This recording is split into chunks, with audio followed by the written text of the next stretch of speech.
ನಮಸ್ಕಾರ. ಎನ್ಆರ್ಪುರ ಸುದ್ದಿ ಸಮಾಚಾರಕ್ಕೆ ಸ್ವಾಗತ.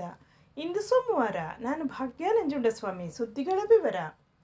10 ರಿಂದ 19 ವರ್ಷದ ಒಳಗಿನ 50% ಮಕ್ಕಳು ಸದಾ ಮಾನಸಿಕ ಒತ್ತಡಕ್ಕೆ ಒಳಗಾಗುತ್ತಾರೆ ಎಂದು ಶಿವಮೊಗ್ಗದ ಪಾಸಿಟಿವ್ ಮೈಂಡ್ ಆಸ್ಪತ್ರೆಯ ಮಾನಸಿಕ ತಜ್ಞೆ ವೈದ್ಯೆ ಡಾಕ್ಟರ್ ಐಶ್ವರ್ಯ ತಿಳಿಸಿದರು.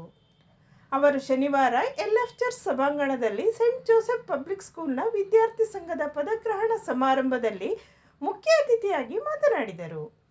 ಆರೋಗ್ಯ ಎಂದರೆ ಮಾನಸಿಕ ಹಾಗೂ ದೈಹಿಕ ಆರೋಗ್ಯವು ಚೆನ್ನಾಗಿರಬೇಕು. ಮಾನಸಿಕ ಆರೋಗ್ಯ ಚೆನ್ನಾಗಿ ಇದ್ದರೆ ದೈನಂದಿನ ಚಟುವಟಿಕೆಗಳಲ್ಲಿ ಆಸಕ್ತಿ ಮೂಡುತ್ತದೆ. ಪ್ರಪಂಚದಲ್ಲಿ ಪ್ರತಿದಿನ 13,000 ಮಕ್ಕಳು ಆತ್ಮಹತ್ಯೆಗೆ ಶರಣಾಗುತ್ತಾರೆ. ಪೋಷಕರು ತಮ್ಮ ಮಕ್ಕಳ ಮಾನಸಿಕ ಆರೋಗ್ಯದ ಬಗ್ಗೆ ಹೆಚ್ಚು ಗಮನ ನೀಡಬೇಕು ಎಂದು ಸಲಹೆ ನೀಡಿದರು. ಅತಿಥಿಯಾಗಿದ್ದ ಪೊಲೀಸ್ ಠಾಣಾಧಿಕಾರಿ ಡಿ ನೂತನ್ ಉದ್ಘಾಟಿಸಿ ಮಾತನಾಡಿ, ವಿದ್ಯಾರ್ಥಿಗಳು ಸಿಕ್ಕ ಅವಕಾಶಗಳನ್ನು ಸರಿಯಾದ ರೀತಿಯಲ್ಲಿ ಉಪಯೋಗಿಸಿಕೊಳ್ಳಬೇಕು. ನಾಯಕತ್ವ ಗುಣಗಳನ್ನು ಬೆಳೆಸಿಕೊಳ್ಳಬೇಕು. ಪೋಷಕರು ಮನೆಯಲ್ಲೂ ಮಕ್ಕಳ ಬಗ್ಗೆ ಗಮನ ನೀಡಬೇಕು ಎಂದು ಸಲಹೆ ನೀಡಿದರು. ಸೆಂಟ್ ಜೋಸೆಫ್ ಪಬ್ಲಿಕ್ ಸ್ಕೂಲ್ನ ಪ್ರಾಂಶುಪಾಲ ಮೋಹನ್ ಮಾತನಾಡಿ, ವಿದ್ಯೆ ಯಾರೂ ಕದಿಯಲಾಗದ ಸಂಪತ್ತಾಗಿದೆ. ನಮ್ಮ ಶಾಲೆಯಲ್ಲಿ ಗುಣಮಟ್ಟದ ಶಿಕ್ಷಣ ನೀಡುತ್ತಿದ್ದೇವೆ ಎಂದರು. ಇದೇ ಸಂದರ್ಭದಲ್ಲಿ ಅಂತರ್ಜಿಲ್ಲಾ ಪ್ರೌಢಶಾಲೆಗಳ ಸ್ಪರ್ಧೆಯಲ್ಲಿ ಸೃಜನಾತ್ಮಕ ಕತೆ ಬರೆಯುವ ಸ್ಪರ್ಧೆಯಲ್ಲಿ ಪ್ರಥಮ ಸ್ಥಾನ ಪಡೆದ ಕುಮಾರಿ ರೆನಿಶಾ ಹಾಗೂ ಅಂತರ್ಜಿಲ್ಲಾ ಈಜು ಸ್ಪರ್ಧೆಯಲ್ಲಿ ಪ್ರಥಮ ಸ್ಥಾನ ಪಡೆದ ಕುಮಾರಿ ಹರ್ಷ ಅವರನ್ನು ಅತಿಥಿಗಳು ಗೌರವಿಸಿದರು.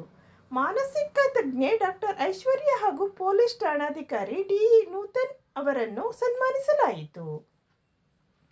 ಸಭೆಯ ಅಧ್ಯಕ್ಷತೆಯನ್ನು ದೀಪ್ತಿ ಎಜುಕೇಷನ್ ಸೊಸೈಟಿ ಆಡಳಿತ ಮಂಡಳಿಯ ಅಧ್ಯಕ್ಷ ಫಾದರ್ ಟಿನೋ ವಹಿಸಿದ್ದರು. ಅತಿಥಿಗಳಾಗಿ ಆಡಳಿತಾಧಿಕಾರಿ ಜೋಸೆಫ್, ಉಪಾಧ್ಯಕ್ಷ ಡೇವಿಸ್ ಎಜೆ, ಕಾರ್ಯದರ್ಶಿ ಇಸಿ ಜೋಯ್, ಆಡಳಿತ ಮಂಡಳಿಯ ಸದಸ್ಯರಾದ ಪ್ರಜ್ವಲ್, ಬಿನು, ಎಲ್ಎಫ್ ಚರ್ಚ್ನ ಟ್ರಸ್ಟಿ ಬೇಬಿ ಇದ್ದರು. ನಂತರ ಶಿವಮೊಗ್ಗದ ಮಾನಸಿಕ ತಜ್ಞೆ ಡಾಕ್ಟರ್ ಐಶ್ವರ್ಯ ಅವರು ಮಕ್ಕಳು ಹಾಗೂ ಪೋಷಕರೊಂದಿಗೆ ಮಕ್ಕಳ ಮಾನಸಿಕ ಆರೋಗ್ಯದ ಬಗ್ಗೆ ಮಾಹಿತಿ ಹಾಗೂ ಸಂವಾದ ನಡೆಸಿದರು. ಪ್ರತಿ ಏನಾದರೂ ಒಂದು ಫಂಕ್ಷನ್ ಇದ್ದರೆ ಹೊಸ ಬಟ್ಟೆನೇ ಕೊಡಿಸೋದು, ಒಂದು ಫಂಕ್ಷನಿಗೆ ಇನ್ನೊಂದು ಫಂಕ್ಷನಿಗೆ ಡ್ರೆಸ್ಸನ್ನು ರಿಪೀಟ್ ಮಾಡಲ್ಲ ಅವರೆಲ್ಲ. ಈ ಬರ್ತ್ಡೇಗೆ ಈ ಡ್ರೆಸ್ ಹಾಕ್ಕೊಂಡಿದೆ ಅಂದರೆ ಅವ್ರ ಮನೆ ಫಂಕ್ಷನಿಗೆ ಇನ್ನೊಂದು ಡ್ರೆಸ್ಸೇ ಕೊಡಿಸ್ಬೇಕು. ಈ ಥರ ಓವರ್ ಪ್ಯಾಂಪ್ರಿಂಗ್ ಆಗಿ ಶಾಲೆಗೆ ಹೋಗೋಕ್ಕಿಂತ ಮುಂಚೆ ಹಠ ಸ್ಟಾರ್ಟ್ ಮಾಡುತ್ತೆ ಮಗು. ಪ್ರತಿ ದಿನ ಆ ಮಗುಗೆ ಏನಾದರೂ ಗಿಫ್ಟ್ ಕೊಡಿಸಿದರೆ ಮಾತ್ರ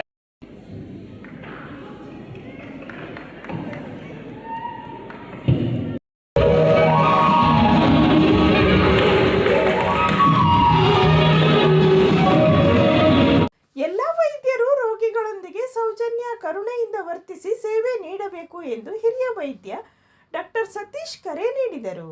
ಅವರು ಪಟ್ಟಣದ ಸಾರ್ವಜನಿಕ ಆಸ್ಪತ್ರೆಯ ಸಭಾಂಗಣದಲ್ಲಿ ಶನಿವಾರ ನಡೆದ ರಾಷ್ಟ್ರೀಯ ವೈದ್ಯರ ದಿನಾಚರಣೆ ಸಮಾರಂಭದಲ್ಲಿ ಮಾತನಾಡಿದರು. ಸಾರ್ವಜನಿಕರು ವೈದ್ಯರಲ್ಲಿ ದೇವರನ್ನು ಕಾಣಬೇಕು. ಆರೋಗ್ಯವೇ ಭಾಗ್ಯವಾಗಿದೆ. ಆ ಭಾಗ್ಯವನ್ನು ಕರುಣಿಸುವ ವೈದ್ಯರ ಸೇವೆ ಮಾದರಿಯಾಗಿರುತ್ತದೆ. ಜೀವ ಉಳಿಸುವ ವೈದ್ಯರ ಕೈ ಬಲಪಡಿಸೋಣ ಎಂದರು.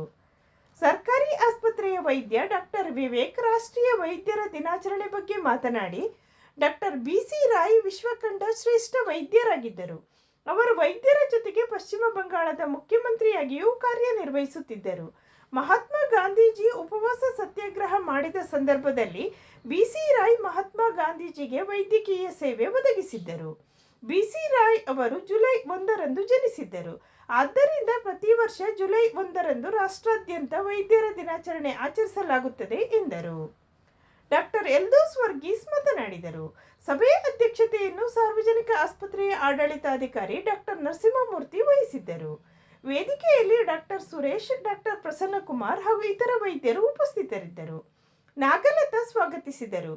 ಪಿಪಿ ಬೇಬಿ ಕಾರ್ಯಕ್ರಮ ನಿರೂಪಿಸಿದರು.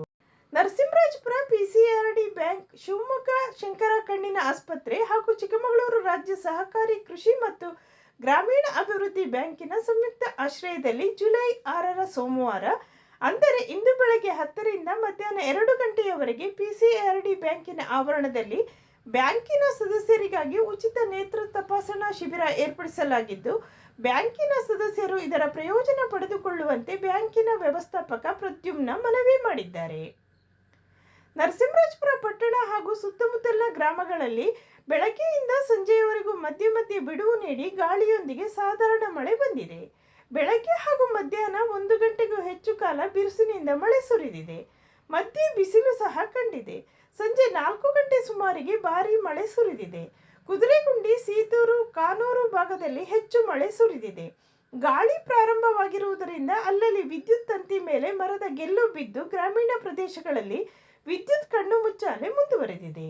ವಂದನೆಗಳು.